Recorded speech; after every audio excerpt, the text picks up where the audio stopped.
안녕하십니까. IR을 담당하고 있는 박철호입니다. 바쁘신 가운데 신한금융지주회사의 2024년도 연간 경영실적 발표에 참석해 주신 여러분께 감사 말씀드립니다. 오늘 실적 발표에는 그룹 CFO인 천상현 부문장, 그룹 CSO인 고석헌 부문장, 그룹 CRO인 방동건 파트장, 그리고 그룹 미래전략연구소 고유선 소장님 참석해 주셨고, 그리고 올해 새롭게 선임되신 은행 CFO 이정빈 그룹장, 카드 CFO 박해창 그룹장, 투자증권 CFO 장정훈 그룹장, 그리고 라이프 CFO 주성환 그룹장이 참석했습니다. 오늘 실적 발표 순서는 예년과 같이 24년도 연간 경영 실적에 대한 프레젠테이션이 진행되고 나서 참석하신 분들의 Q&A 세션을 진행하도록 하겠습니다. 그러면 천상현 부문장의 경영 실적에 대한 프레젠테이션 있겠습니다. 네, 안녕하십니까. 바쁘신 가운데 신한금융그룹의 2024년 연간 실적 발표에 참여해 주신 많은 분들께 감사 인사를 드립니다. 자료 5페이지 경영 실적 하이라이트부터 순서대로 설명을 드리겠습니다. 2024년 당사는 비이자이익 부문의 부진에도 불구하고 이자이익 확대와 대손 비용의 감소로 전년 대비 3.4% 증가한 4조 5,175억 원의 당기순이익을 실현하였습니다. 이자이익은 시장금리가 하락하는 환경 속에서도 연간 이어진 은행의 전략적인 대출자산 성장과 효율적인 마진 관리를 통해 전년 대비 5.4% 증가했습니다. 비이자이익은 수수료이익의 증가에도 불구하고 시장 불확실성에 대비한 미래 손실 흡수 여력 확보를 위한 유가증권 관련 평가 손실 인식, 계리적 가정 변경과 전년도 기저효과 영향에 의한 보험이익 감소 등으로 전년 대비 5.0% 감소하였습니다.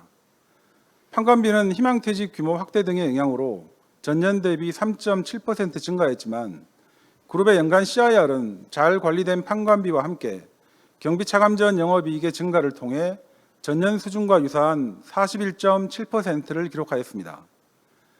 연간 대손 비용률은 부동산과 관련된 손실 흡수 여력을 꾸준히 확보하면서도 전년도까지 인식한 추가 충당금의 기조효과와 자산 건전성 관리 노력을 통해 전년 대비 10bp 하락한 47bp를 기록하였습니다. 2024년 말 CET1 비율은 연말 고환율 등 여러 가지 변수에도 불구하고 13.03%로 잠정 집계되어 그룹이 목표로 하는 13% 이상을 지속적으로 유지하고 있습니다. 금일 이사회는 540원의 주당 결산 배당금과 함께 총 5천억 원 규모의 자사주 취득 소각을 결의하였습니다.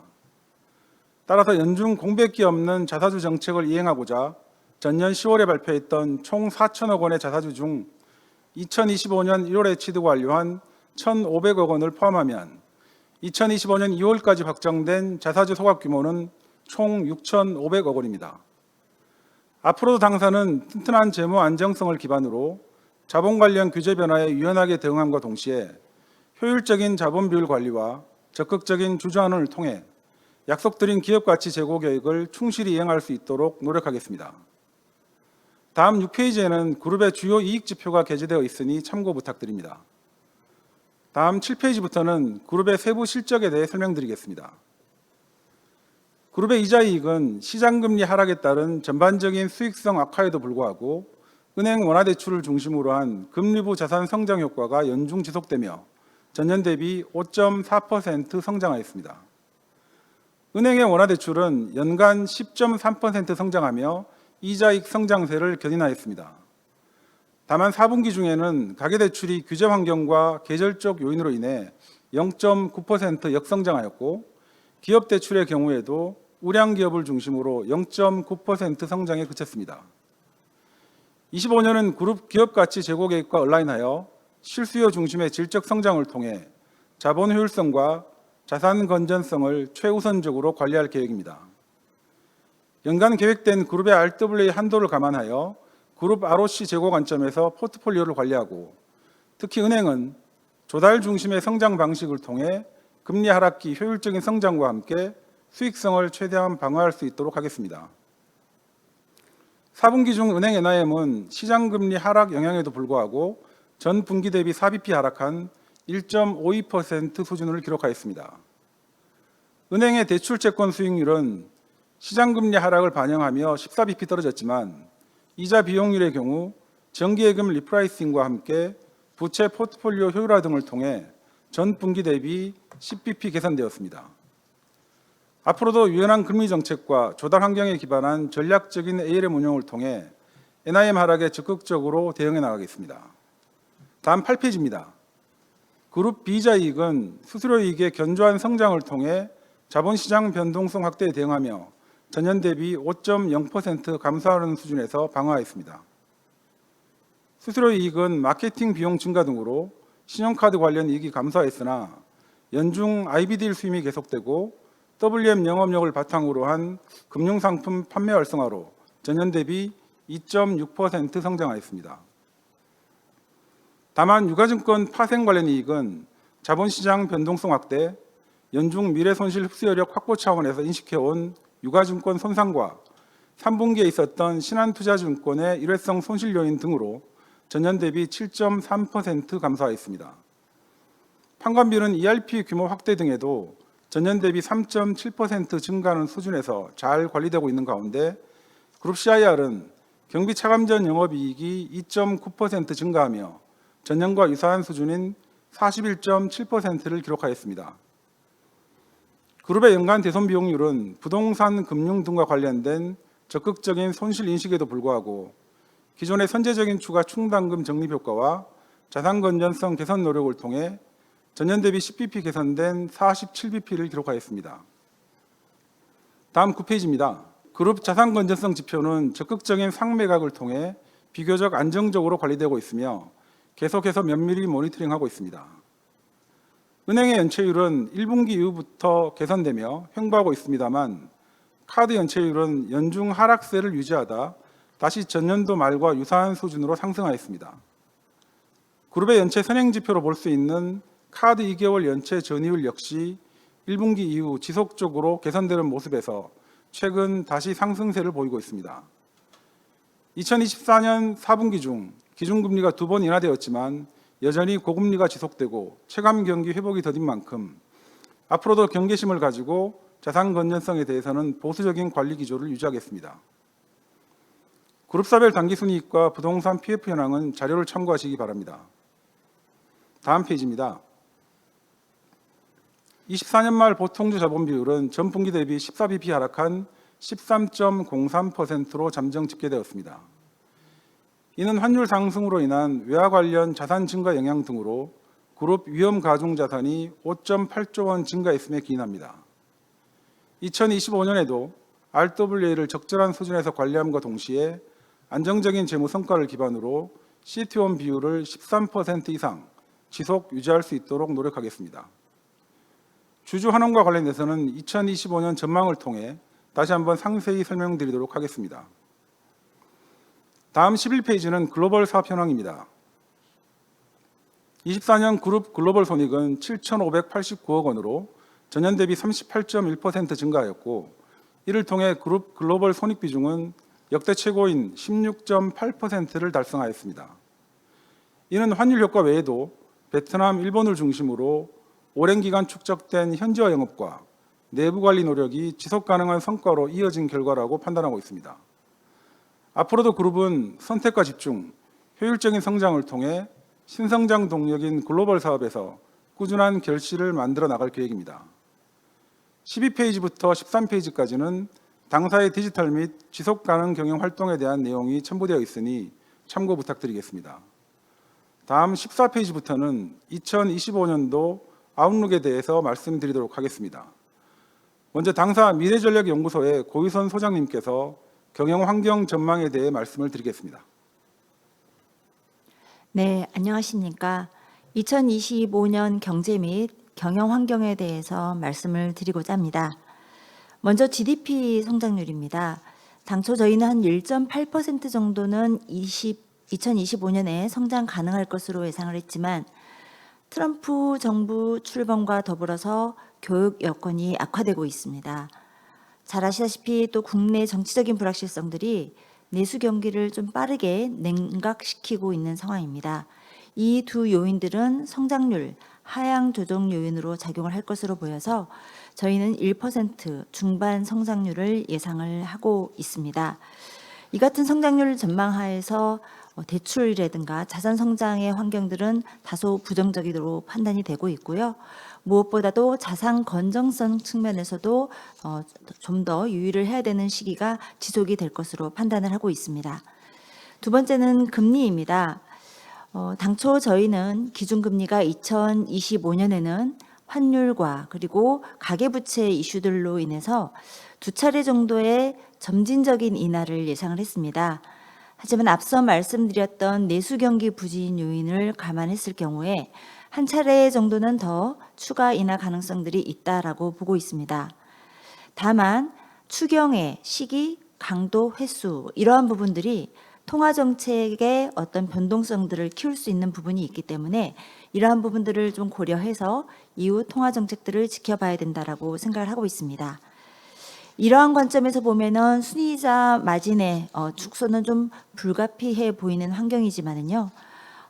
비은행 부분 그리고 운용 부분에서의 수익 개선들은 좀 더 긍정적으로 작용할 것으로 판단을 하고 있습니다. 무엇보다도 2024년 금융시장에서 가장 불안했던 환율이 2025년에는 좀 더 안정적인 흐름을 보일 것으로 예상을 하고 있습니다. 미국의 통화정책 변화에 따른 금리차 확대, 대선 불확실성, 그리고 우리 연말의 어떤 정치적 불확실성들이 극심한 원화 환율 변동성을 키우고 원화 약세를 가져왔던 환경인데요. 2025년에는 이러한 변수들은 일단 선반영된 부분이 있기 때문에 추가적으로 원화 약세 요인으로 작용하지는 않을 것 같습니다. 다만 원달러 환율이 1,400원 밑으로 빠르게 하향 안정화되는 원화 강세 기조는 좀 기대하기는 어렵지 않을까 이렇게 판단을 하고 있습니다. 지금 진행되고 있는 트럼프의 정책들, 미국 우선주의 정책들의 결과물이 아무래도 달러 강세로 반영될 가능성이 높기 때문에 저희는 당분간은 원달러 환율은 1,400원을 중심으로 해서 등락을 보일 것으로 예상을 합니다. 다만 긍정적인 부분들은 앞서 말씀드린 것 같은 극단적인 원화 약세가 좀 마무리되었다라는 점을 말씀을 드리고 싶습니다. 마지막으로 부동산 부분입니다. 부동산 경기는 아무래도 지역별로 좀 차별화되면서 움직이는 그런 흐름들을 보일 것으로 보여집니다. 경기가 부진하고 그리고 대출 여건들이 크게 늘어나지 않은 상황이기 때문에 가격 급등의 가능성은 낮고 대신 공급이 제한되어 있고 그리고 인플레 환경에 대한 그런 부분들을 감안했을 경우에 부동산 가격의 또 급락 가능성도 낮다라는 점을 말씀드리고자 합니다. 무엇보다도 금융기관들을 가장 괴롭혔던 PF 부실 부분들, 2022년에 이제 건설 경기 급락하고 2023년과 4년에 부실이 급증했던 환경들은 2025년에는 이제 터널을 좀 지나지 않을까 이렇게 보여집니다. 지난해 정부가 해주었던 어떤 PF 부실 구조조정의 어떤 틀들이 2025년에 작용을 하면서 추가적인 부실보다는 점진적인 구조조정을 해나가는 그런 단계로 보여지고 있어서 이러한 부분들의 부담들은 2024년에 비해서는 완화되는 한 해가 되지 않을까 이렇게 예상을 하고 있습니다. 이상 2025년 경제 및 경영환경 전망에 대해서 발표를 마치도록 하겠습니다. 네, 말씀 감사드립니다. 다음 16페이지 당사의 손익 전망과 자본관리 방향성에 대해 설명드리겠습니다. 2025년은 기업가치 제고 계획을 실질적으로 이행하는 원년으로서 자본 수익성 관점의 성장에 우선순위를 두도록 하겠습니다.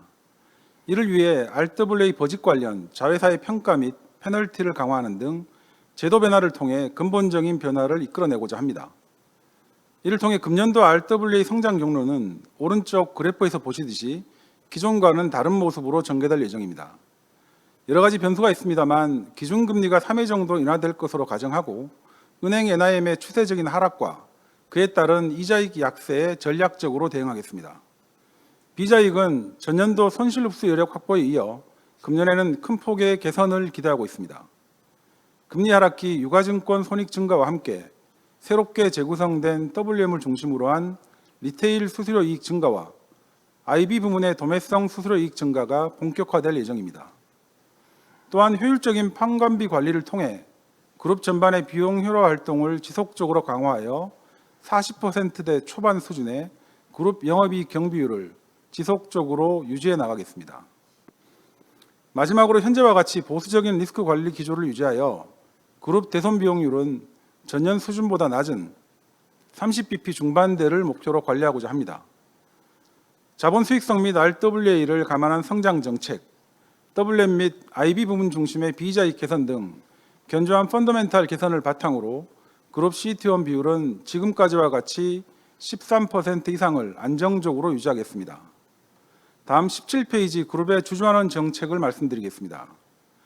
먼저 2024년 주주환원율은 총 1.1조 원의 배당 규모와 7천억 원의 자사주 취득을 통해 39.6%를 기록하였습니다. 2025년에는 570원의 분기별 주당 현금 배당금과 함께 이미 발표한 6,500억 원의 자사주 취득에 더해 총 1조 7,500억 원 규모가 주주환원에 활용될 예정이며 하반기 자본 비율을 고려한 탄력적인 자사주 정책을 지속 시행해 나감으로써 전년보다 개선된 주주환원율을 달성할 수 있을 것으로 기대하고 있습니다. 다음 19페이지는 2024년 말 기준 기업가치 재고계획 이행평가 결과입니다. 가장 중요한 수익성 지표의 회복이 아직 가시화되지 않고 있습니다만 앞서 말씀드린 바와 같이 2025년이 그룹 기업가치 재고계획의 실질적인 원년인 만큼 그룹의 모든 역량을 집중하여 핵심 지표들을 적극적으로 개선해 나가겠습니다. 신한금융그룹은 전년 7월 말 적극적이고 가시성 있는 기업가치 재고계획을 선제적으로 공시함으로써 코스피와 금융주 전반의 밸류업 추진 동력을 적극적으로 리딩한 바 있습니다. 향후 그 실행에 있어서도 일관되고 모범적인 결과를 만들어냄으로써 모든 이해관계자들의 가치와 한국 자본시장 발전을 적극적으로 제고할 수 있도록 노력하겠습니다. 참고로 당사의 기업가치 재고계획은 금년 1분기 이후 실행 방안과 평가 보상제도 개선안 등을 추가 보완하여 재공시할 예정입니다. 20페이지부터는 그룹과 주요 그룹사들의 상세한 재무 현황과 주요 경영 지표가 기재되어 있으니 참고하시기 바랍니다. 이상으로 전체적인 설명을 마치고 질의응답으로 넘어가겠습니다. 경청해 주셔서 감사합니다. 네, 그럼 지금부터 여러분들과의 Q&A 세션을 진행하도록 하겠습니다. 질문이 있으신 분은 줌에 접속하신 상태에서 손들기 눌러주시기 바랍니다. 네, 그러면 지금부터 질문을 받도록 하겠습니다.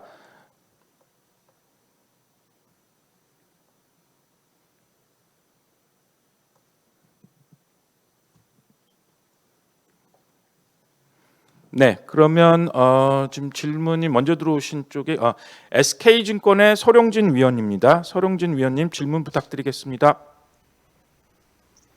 네, 안녕하세요. 저는 이제 실적 중에서 이제 비은행 쪽 좀 여쭤보고 싶습니다. 이제 4분기 실적 보면 저희 아무래도 비은행 쪽 부진이 좀 컸었는데 특히 이제 증권, 캐피탈, 자산 신탁 이쪽에서 좀 부진이 크게 나왔던 것 같습니다. 부진했던 원인에 대해서 좀 세부적으로 설명 부탁드립니다. 네, 위원님, 저희가 그 질문에 대한 답변 준비하는 동안 잠시만 대기 부탁드리겠습니다.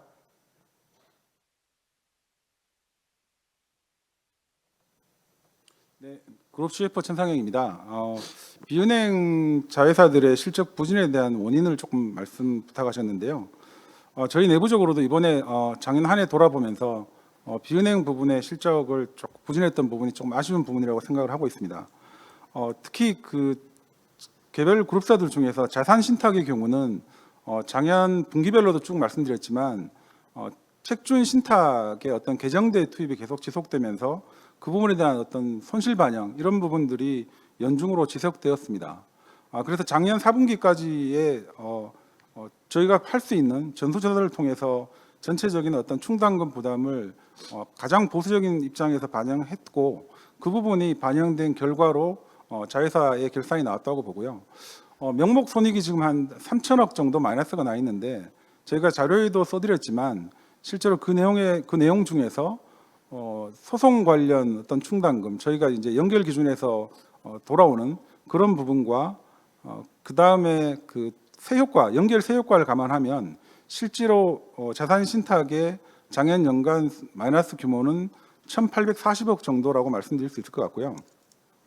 캐피탈의 경우는 마찬가지로 부동산에 대한 충당금이 일부 반영된 부분이 있고요. 그다음에 여전히 고금리 때문에 조달 비용이 올라간 부분, 그리고 이번에 캐피탈의 실적이 부진했던 가장 큰 이유 중에 하나는 캐피탈의 전체 자산 중에서 한 40% 정도를 투자 자산을 가지고 있습니다. 그런 자산 중에서 자산의 어떤 운용 수익률 그런 것들이 전반적인 시장 상황과 맞물려서 그 전년도 대비해서 운용 수익률이 조금 떨어진 부분이 반영된 것 같고요. 아마 이 부분은 저희가 부동산 PF나 충당금과 다르게 시장 회복과 함께 다시 충분히 리바운드 될 수 있는 그런 부분이라고 생각이 됩니다. 그리고 증권은 뭐 다들 아시다시피 작년에 저희가 ETF LP 관련 일회성 손실이 있었고요. 그 다음에 과거에 투자했던 것들 중에서 대체 투자라든지 이런 부분의 손실 반영 이런 부분이 좀 보수적으로 반영됐다 이렇게 말씀드릴 수 있겠습니다. 네, 답변 감사합니다. 그럼 다음 질문 받도록 하겠습니다. 다음 질문은 KB증권의 강승권 연구위원이십니다. 강 위원님 질문 부탁드리겠습니다. 예, 질문 기회 주셔서 감사합니다. 저 두 가지 질문이 있는데요. 우선은 이제 저희가 과거에 보면 평균적으로 RWA 증가율이 한 7% 수준이었는데 올해는 이제 5% 이하로 관리하시겠다라고 이제 얘기를 해주셨는데요. 그러면 이제 어느 부분들이 좀 줄어들거나 할 텐데 지금 회사에서 계획하고 계시는 감축되는 요인들이 어느 부분인지 좀 설명을 부탁드리고요. 두 번째로는 이제 저희가 RORW가 됐던 이제 저희가 이제 자본 비율을 좀 더 이제 좀 자세히 좀 봐야 될 것 같습니다. 그러다 보니까 은행이랑 그룹의 RWA는 공시가 되어 있는데 카드, 보험, 증권, 캐피탈 등 주요 자회사의 RWA 규모는 지금 현재 공시가 되어 있지 않은데요. 혹시 2024년도 말기쯤에 각 주요 자회사의 RWA의 규모를 좀 공유해 주실 수 있을지 좀 부탁드리겠습니다. 네, 강 위원님 저희가 질문 답변 좀 준비하는 동안 잠시만 기다려 주시기 바랍니다.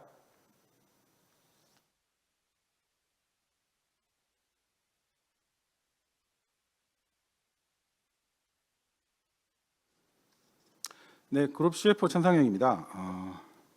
자산 성장 관련해서 내년도에 좀 부분별로 계획 질문하셨고요. 두 번째는 자회사 RWA에 대한 말씀을 주셨습니다. 우선은 두 번째 자회사 RWA 잠깐 말씀을 드리겠습니다. 아마 혹시 제가 말씀드린 것 중에 데이터가 조금 부정한 게 있으면 나중에 저희 실무 통해서 한번 확인하셔도 될 것 같습니다. 지금 은행의 작년 4분기의 RWA 평잔이 212조 원 정도 되고요. 그다음 큰 자회사인 카드가 44조 8천억, 그다음에 증권이 34조 9천억, 캐피탈이 18.3조 이 정도 됩니다. 추가로 RWA에 관한 상세한 내용은 나중에 필요하신 부분 추가로 답변을 드리도록 하고요. 자산 성장에 대한 부분 말씀하셨는데요. 제가 생각할 때는 이게 자산을 감축한다기보다는 기존의 성장 기조를 바꾸는 문제라고 생각을 합니다. 제가 앞에 PT에서 말씀드렸지만 기존과 성장 경로를 다르게 가겠다고 말씀을 드렸고 질적 성장에 그룹의 영향을 집중하겠다고 말씀드렸기 때문에요. 아마 기업대출, 가계대출 공이 여러 가지 시장 여건 또한 가계대출은 여러 규제 환경이라든지 또 매크로 환경을 고려하면 실제로 과거처럼 그렇게 크게 성장하기는 쉽지 않은 환경이 된 것 같고요. 그다음에 기업대출 부분도 금리가 인하기가 도래하면서 직접 금융 시장이 조금 더 활성화된다고 하면 은행의 차입 수요도 조금 줄어들 것 같으니 그런 어떤 시장 수요 측면에서도 감소할 여지가 충분히 있는 것 같고 저희 내부에서도 아까 말씀드렸던 정책적으로 RWA 페널티라든지 그다음에 ROC나 이런 평가 기준을 명확하게 하고 자원 배분을 ROC 기준으로 정리한다고 하면 충분히 시턴을 위한 RWA 관리는 컨트롤 될 수 있다라고 저희는 판단을 하고 있습니다. 네, 답변 감사합니다. 다음 질문 받도록 하겠습니다. 다음 질문은 HSBC 증권의 원재웅 위원이십니다. 원재웅 위원님 질문 부탁드리겠습니다. 네, 질문 기회 주셔서 감사합니다. 그 주주 환원을 생각보다 공격적으로 해주셨고, 그 다음에 시장하고 약속시키려고 노력해 주셔서 너무 감사하고요. 예, 근데 다만 이제 순이익이 조금 떨어져서 이제 주주 환원율이 좀 올라갔는데요. 저는 이제 순이익이 올라가면서 이제 주주 환원율도 같이 올라가야 되는 게 되게 중요하다고 생각을 좀 하고 있고요.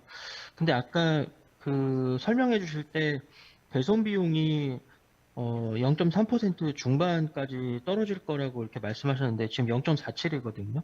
그러면 거의 10bp만 올라가도 한 4천억 정도 이익 개선이 예상이 되는데 그럼 내년도를 좀 더 순이익이나 이런 걸 뭐 특별히 부동산이나 이런 것도 뭐 크게 쌓을 거 없다라고 아까 설명해 주셨으니까 순이익 증가 좀 저희가 좀 낙관적으로 좀 봐도 괜찮은 건지 그다음에 또 NIM하고 대출 성장은 어느 정도 좀 보시는지 그러면 저희가 또 내년 수익 추정할 때 좀 도움이 될 것 같거든요. 그래서 그런 의견들 좀 주시면 감사하겠습니다. 네, 위원님 잠시만 저희가 답변 준비한 동안 대기 부탁드리겠습니다. 네, 답변 드리겠습니다. 먼저 주주환원 말씀 주셨는데요. 원재영 위원님이 공격적이라고 말씀하셨는데 저희는 공격적이라고 생각하지 않습니다. 왜냐하면 작년에 저희가 기업가치 재고 계획을 발표를 했고 모두에 설명드린 것처럼 저희 기업가치 재고 계획이 아주 대단히 직관적이고 가시성이 높은 기업가치 재고 계획이라고 제가 말씀드린 바 있고요. 그 내용에도 보면 저희들이 주주환원율 목표도 제시를 했지만 별도로 자사주 소각에 대한 3년치 계획을 말씀드렸습니다. 그렇기 때문에 저희는 지금 저희가 가고 있는 경로가 기존에 발표했던 기업가치 재고 계획의 경로를 따라가고 있다고 생각을 하고 있고요. 아마 그러면 뭐 시장에서 아시는 것처럼 올해 저희가 생각하는 자사주 소각 규모, 매년 앞으로 소각해야 될 규모가 아마 1조 이 정도 전후로 해서 생각하실 텐데 그 부분의 계획에 맞춰서 잘 가고 있다라고 말씀드릴 수 있을 것 같고요. 그다음에 대손 비용하고 NIM 대출 성장 관련한 얘기는 아마 올해 손익 전망하고 그냥 묶어서 이렇게 말씀을 드리겠습니다. 결국은 시장에서 이제 저희들이 4분기 때 이제 여러 가지 생각보다 손익이 좀 덜 나오게 되면서 향후의 어떤 수익 포텐셜에 대한 좀 의구심이 있을 수도 있을 것 같습니다. 근데 저희가 지금 발표에 말씀드린 것처럼 저희는 작년 1분기부터 계속 일관되게 말씀드렸던 부분이 과거에 우리가 가지고 있던 여러 가지 잠재 손실 부담 이런 부분을 충분히 보수적으로 반영해서 덜어내고 가겠다라는 말씀을 드렸고 그런 것들이 바로 이제 해외 부동산이라든지 그다음에 부동산 PF라든지 아마 이런 것들인 것 같습니다. 그래서 저희가 작년 4분기까지도 그런 부분을 외부 평가라든지 또 전수조사 이런 부분을 거쳐서 충분히 반영한 결과가 작년 4분기에 조금 들어가다 보니까 조금 손익이 저희 생각보다 좀 덜 나온 부분이 있다고 생각이 되고요. 그러면 결국은 올해 이제 앞으로 손익 포텐셜이 어떻게 되냐라고 생각을 해보면 아까 말씀하신 그 대손 비용률 47bp가 35bp로 떨어지는 부분이 이렇게 이해하면 될 것 같습니다. 작년에 저희 손익이 부진했던 큰 원인 중에 저희 자산 신탁이라든지 증권이나 캐피탈 말씀을 주셨는데 그쪽이 대부분의 손익이 감소한 요인이 충당금 영역입니다. 그렇다고 하면 캐피탈과 자산 신탁에서 정상화, 뭐 다시 리바운드가 아니라 작년과 같은 거액 손실 요인이 이제 더 이상 발생하지 않는다고만 하더라도 거기서 발생하는 기저효과가 충분히 있다고 생각하고 있고요. 그 다음에 저희 작년에 은행에서 발생했던 ELT 손실 반영 이런 몇 가지 요인들만 충분히 고려해도 저희 내부적으로는 저희의 분기별 경상 체력이 최소한 1조 4천억에서 1조 5천억은 충분히 나올 수 있다고 생각을 하고 있고요. 그런 부분을 감안하면 올해 손익은 전년 대비해서 큰 폭의 성장을 기대할 수 있다고 생각하고 있습니다. 그런 차원에서 저희가 생각할 수 있는 유머리에 대한 어떤 자본의 증가분으로 인한 CET1에 대한 관리는 충분히 하다고 생각을 하고 있고 거기에 덧붙여서 저희들이 이제 기존과 다르게 보수적인 성장을 통해서 RWA까지 관리하게 된다고 하면 저희들이 아마 23년도부터 계속해서 13%를 지키겠다는 약속을 드렸고 그거를 실제로 실천해 왔습니다. 그런 부분들이 아마 내년엔 조금 더 단단하게 보여줄 수 있을 것 같다고 생각하고 있고요. 참고로 CET1 비율은 13%지만 작년처럼 여러 가지 그 환율이라든지 이런 변수를 고려해서 내부적으로는 앞으로 분기별로 13.1% 수준을 타겟팅해서 계속 잘 관리하도록 하겠습니다. 네, 답변 감사합니다. 다음 질문 받도록 하겠습니다. 다음 질문은 한화투자증권의 김도하 연구원입니다. 위원님 질문 부탁드리겠습니다. 네, 질문 기회 주셔서 감사합니다. 저 주로 은행 관련돼서 여쭤보게 될 것 같은데요. 일단 PDF 장표상에 있었던 거랑 저희 홈페이지에 게재된 팩트북이랑 좀 크로스해서 보고 있었고요. 장표상에서는 손익에 관련하여서 일회성 요인으로 표기해 주신 게 이제 유가증권 등의 손상차손 요인이 뭐 2,500억 원대 발생한 것으로 표기를 주셨는데 이거 나누어 보니까 비이자 쪽에서 은행 쪽 스윙이 대부분이었던 것 같더라고요. 예컨대 그 수수료 제외한 비이자 쪽에서 은행은 FBPL 관련 손익이 QOQ로 한 1,200개 정도가 감소하고 외환파생 손익 또한 1,600개 감소하고 요 부분들이 설명해 주신 비이자단의 감소를 대부분 이제 구성하고 있는 것 같습니다. 근데 통상적으로 저희가 금융자산 관련 손익이 비은행, 뭐 증권 이런 쪽에서 스윙 큰 건 많이 봤는데 은행단에서는 처음 보는 것 같아서 뭐 특정 보유하고 계신 자산단에서 문제가 있었던 게 있는지 은행 관련의 이자 쪽에 그 질문을 하나 드리고요. 이것도 연계가 되는지 모르겠습니다만 이번에 RWA 관련해서도 장표상에서 환율 상승에 따라 외화 관련 자산 증가 효과가 그룹 RWA에 9조 원 가까이 영향을 미쳤다 표기가 되어 있는데 이 RWA 늘어난 것도 다 은행인 것 같아요. 그래서 이것도 은행이 저희가 자산의 환민감도가 높지는 않았던 것으로 알고 있어서 앞으로의 민감도가 이번 분기 수준으로 은행단에서 높아진 걸로 추정을 하면 될지 아니면 이 또한 뭔가 별도의 요인이 있는지 설명을 주시면 도움이 좀 될 것 같습니다. 감사합니다. 네, 위원님 저희가 질문 답변 준비한 동안 잠시만 대기 부탁드리겠습니다.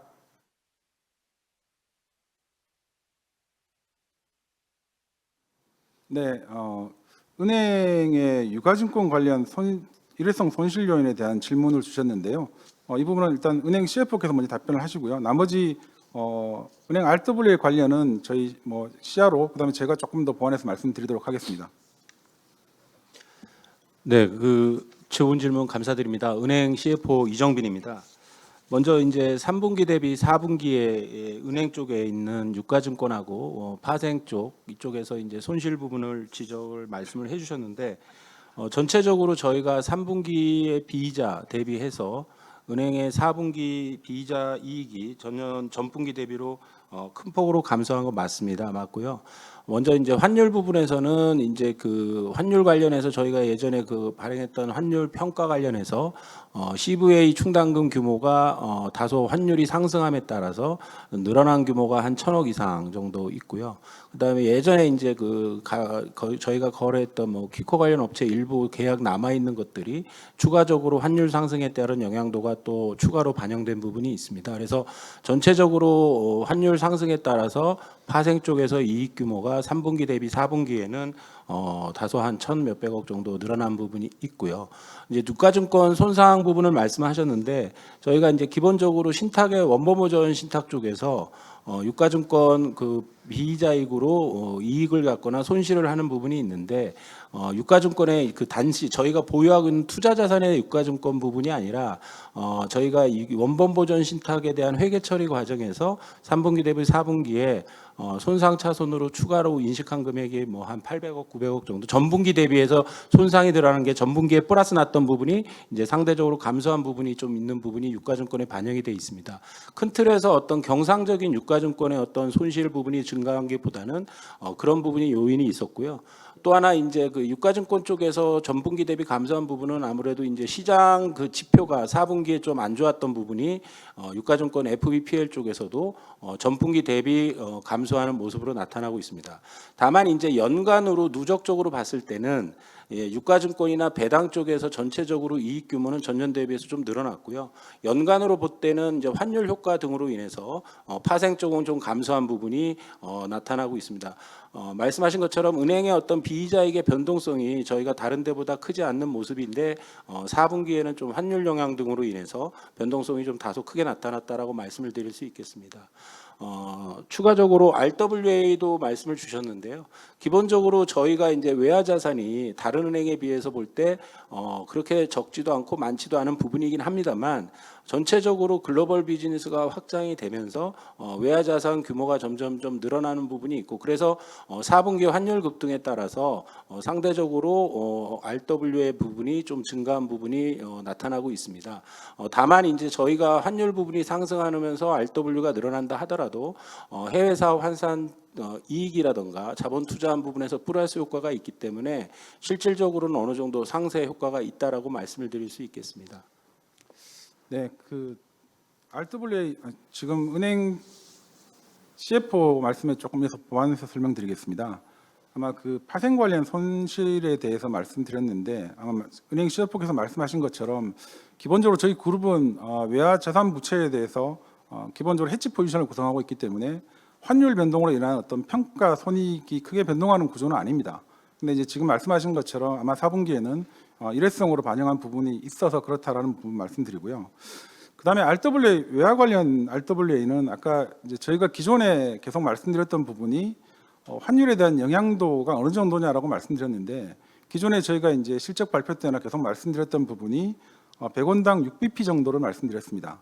근데 저희들이 이제 작년 12월 달에 한번 이렇게 결산을 넘어오면서 파악을 해본 결과 작년 같은 경우는 환율이 다양한 통화들이 있는데 모든 통화들 대비해서 다 원화가 모든 통화 대비 약세일 경우는 그 환율 변동 효과가 훨씬 더 크게 오는 것 같습니다. 그래서 저희가 내부적으로 지금 파악하고 있는 환율 영향은 100원당 10bp 정도로 파악을 하고 있고요. 작년 4분기 저희 이제 CET1과 RW 흐름을 보시면 대부분 RWA 5.8조 원이 증가한 부분이 대부분 환율 영향이 거의 다 들어가 있다고 보시면 될 것 같고요. 그 다음에 나머지 어떤 기타 자산의 변동들은 3분기 대비해 4분기 거의 변동이 없었고요. 대신에 저희가 CET1 비율이 조금 제가 13.1% 대비해서 조금 떨어졌던 부분은 아까 말씀드린 것처럼 4분기 손익이 여러 가지 손실 충당 때문에 조금 덜 나온 부분, 이런 부분이 복합적으로 영향을 줬다, 이렇게 이해하시면 될 것 같습니다.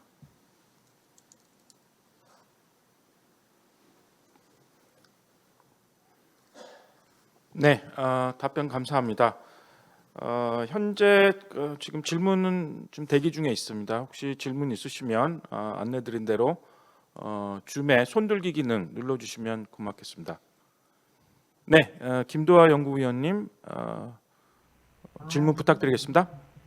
네, 질문 없으신 것 같아서 하나만 더 여쭤보겠습니다. 저희 장표에 탄력적인 자사주 실시로 기재를 해주셨지만 확인차 좀 마이크로하게 여쭤보면 단기치로 5,000개의 자사주 공시해 주신 바는 제 기준에서는 제법 많이 해주신 것 같아서요. 이거를 하반기 때에도 그러면은 뭐 자사주 규모를 굳이 떨어뜨리지 않고 간다 이렇게 이해할 필요는 없이 이익의 어떤 수준이나 이런 거에 따라서 줄어들 수도 있는 분기당 금액이 줄어들 수도 있는 것으로 좀 유연하게 생각을 해야 될지 이 부분 좀 디테일하게 여쭤봅니다. 네, 질문 감사합니다. 질문 답변 준비하는 동안 잠시만 기다려 주십시오. 네, 연구원님 질문 감사합니다. 자사주 질문 주셨고요. 저희가 지금 이제 상반기에 발표한 자사주가 1월 달에 1,500억, 그다음에 이번에 발표한 5,000억까지 하면 아마 상반기가 6,500억이 되고요. 그다음에 제가 연간에 타겟팅하는 자사주 소각 규모를 저희 기업 가치 제고객에서 보면 한 1조 원 전후라고 말씀드렸고요. 그러면은 이제 저희가 작년부터 이제 그렇게 하고 있는데 아마 내년에도 마찬가지로 연초에 어떤 공백기 없이 연중으로 자사주를 소각할 수 있는 그런 방향으로 가려고 합니다. 그렇다고 하면 제가 반기 단위로 이제 자사주에 대한 소각 규모를 발표할 텐데 상반기 실적 발표 때는 아마 내년 하반기 그다음에 1, 2월 달 소각 규모까지 포함해서 제가 발표를 드릴 것 같고요. 아마도 규모는 뭐 저희들이 이제 아까 말씀드린 어떤 수익성 이런 것들이 뒷받침이 잘 되고 그다음에 RWA 관리가 계획대로 간다고 하면 지금 가고 있는 추세를 거의 따라갈 수 있지 않을까라는 생각이 들고 있고요. 저희 생각에는 지금은 자사주에 대해서는 기본적으로 매년 1조 원이라는 타겟팅을 가지고 있긴 하지만 시장 상황에 따라서 주가라든지 여러 가지 상황에 따라서 조금씩은 달리 갈 수 있다는 생각을 하고 있는데요. 그 부분은 저희 이사회에서 그때그때마다 한번 논의를 해서 결정할 부분이라고 생각을 합니다. 이상입니다. 네, 답변 감사합니다. 다음 질문 있겠습니다. 와이도 캐피탈의 타지키란 질문입니다. 질문 부탁드리겠습니다. Thank you very much for the opportunity. I have two questions, if I may. One is regarding the life subsidiary. Could you help us understand what is the risk of rates affecting the income over there? Do we have a guaranteed yield annuities book which might get affected if rates go down through spreads compressing or negative spreads? That's question number one. What is the outlook for the life subsidiary as rates go down? And the second question is if you could help us understand whether proprietary trading happens at all within the group, and if it does, and in what subsidiaries should we expect that, in the bank or the securities business, and what would be the sources of funding for this book? Those are my two questions. Thank you very much. 네, 질문 감사합니다. 저희가 답변 준비하는 동안 잠시 대기 부탁드리겠습니다. 네, 그 신한 생명 그 자회사에 대해서 좀 여쭤보도록 하겠습니다. 이제 금리 하락 국면 속에서 이제 금리가 떨어지면서 보험의 그 손익이 좀 줄어들 어떤 위험은 없는지, 뭐 확정 금리 연금 상품을 취급하여서 여기원차 마진이 확대되거나 뭐 그런 어떤 손익에 있어서의 어떤 하방 위험이 있는지 궁금하고요.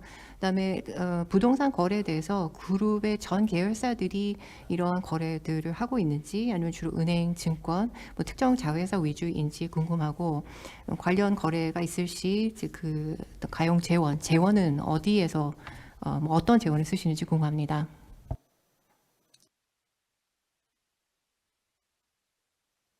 네, 두 가지 질문 주셨는데요. 저희가 지금 질문 내용을 조금 이제 이해하느라고 시간이 좀 걸렸습니다. 죄송합니다. 첫 번째 라이프에 대한 어떤 질문 주셨는데, 그 라이프 부분에 대해서는 저희 라이프 CFO께서 답변을 하시고요.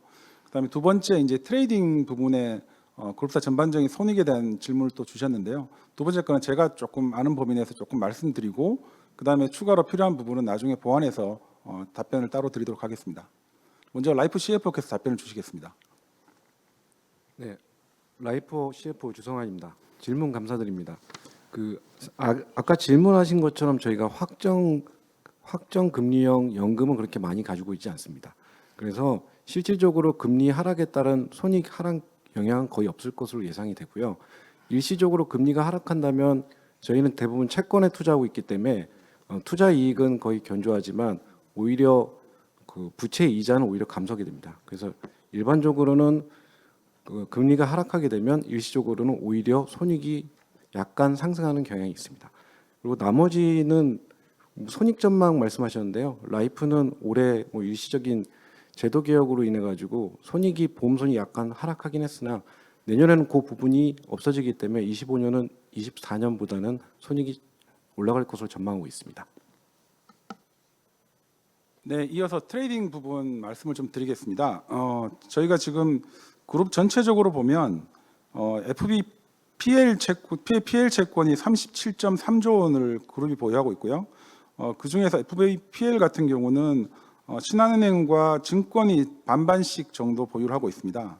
그다음에 FVOCI 채권은 전체 78.1조 원을 보유하고 있고요. 그 중에서 신한은행이 41조, 그리고 신한라이프에서 34조 정도를 들고 있습니다. 그래서 제가 지금 이제 금리 민감도를 보면 금리가 10bp 인하될 때 FVPL 손익에서 움직이는 규모가 198억 정도 움직이고요. 그다음에 OCI 쪽에서 자본 쪽에 채권 평가로 움직이는 금액이 한 5,116억 정도 됩니다. 그리고 참고로 듀레이션을 말씀드리면 FVPL 같은 경우는 듀레이션이 한 0.53년, 그리고 OCI는 6.55년 정도 됩니다. 혹시 이 부분에서 추가적인 또 질문이 있으시면 그건 추후에 따로 한번 또 더 답변을 보충하도록 하겠습니다. 감사합니다. 네, 답변 감사합니다. 저희 지금 추가적인 질문이 없는데요. 잠시 대기하겠습니다.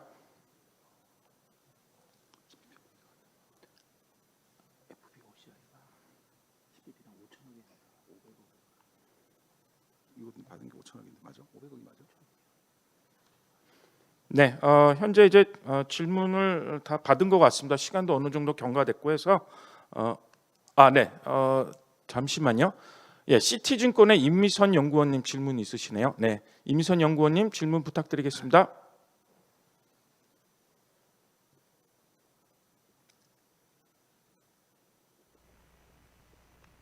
혹시 들리실까요? 네, 질문 부탁드립니다.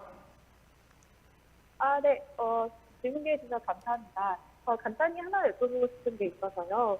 지금 CET1 비율이 13.03% 나오셨는데 환율 측면에서는 아직 시장 불확실성이 지속되고 있는 것 같습니다. 그래서 베어 케이스로 생각을 해봤을 때 환율이 더 악화되는 그런 수에 대해서 RWA 차원에서 예를 들어서 조금 더 리스크가 높은 자산 이슈들을 줄여가는데 이런 RWA 관리나 FX에 대한 대응 전략을 좀 어떻게 구상하고 계시는지, 그리고 아무래도 좀 환율 리스크에 대해서 내부적으로 보고 계시는지고 좀 RWA를 조정할 수 있는 버퍼의 수준을 어느 정도로 보고 계시는지 저희 13%에 좀 많이 육박한 수준이어서 듣고자 합니다. 감사합니다. 네, 저희가 그 질문 답변 준비하는 동안 잠시만 대기 부탁드리겠습니다.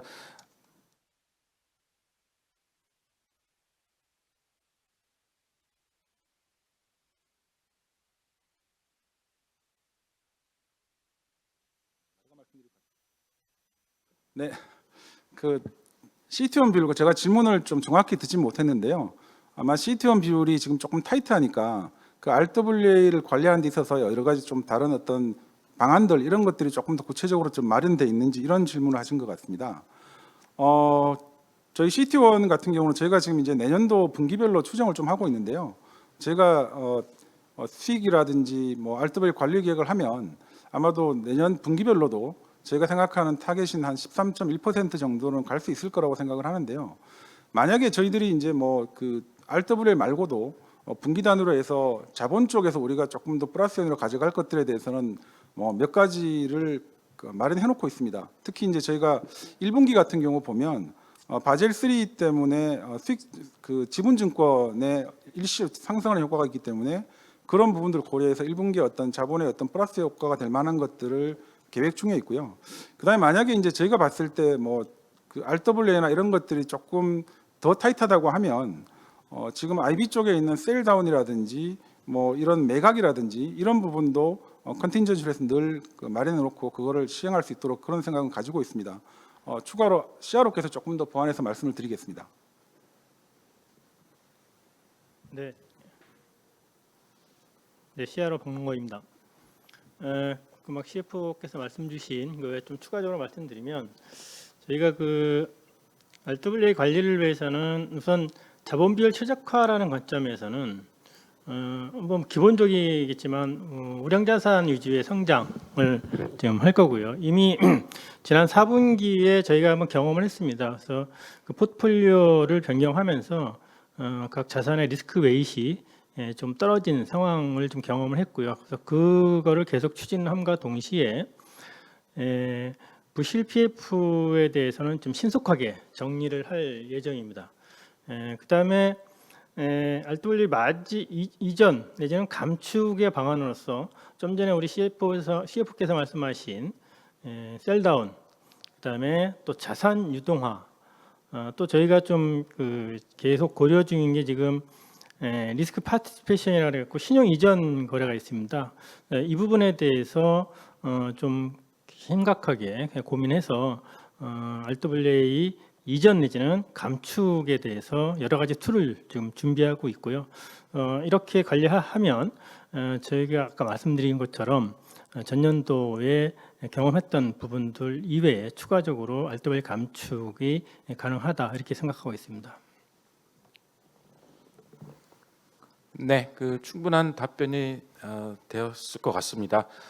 지금 이제 시간도 많이 경과됐고 해서 이제 지금 질문 들어오고 있는 것도 없는데요. 추가적인 질문이 없으면 이상 저희 24년도 연간 실적 발표를 마치고자 합니다. 네, 그럼 이상으로 신한금융그룹의 2024년도 연간 경영실적 발표회를 마치도록 하겠습니다. 앞으로도 실적 발표회뿐만 아니라 다양한 루트를 통해서 신한금융그룹에 대한 투자자, 주주 및 다양한 이해관계자분들의 이해를 높이는 데 도움을 드릴 수 있도록 최선을 다하겠습니다. 금일 실적 발표 내용은 홈페이지 및 신한파이낸셜그룹 IR 유튜브 채널에서도 다시 확인할 수 있습니다. 많은 관심 부탁드리겠습니다. 감사합니다.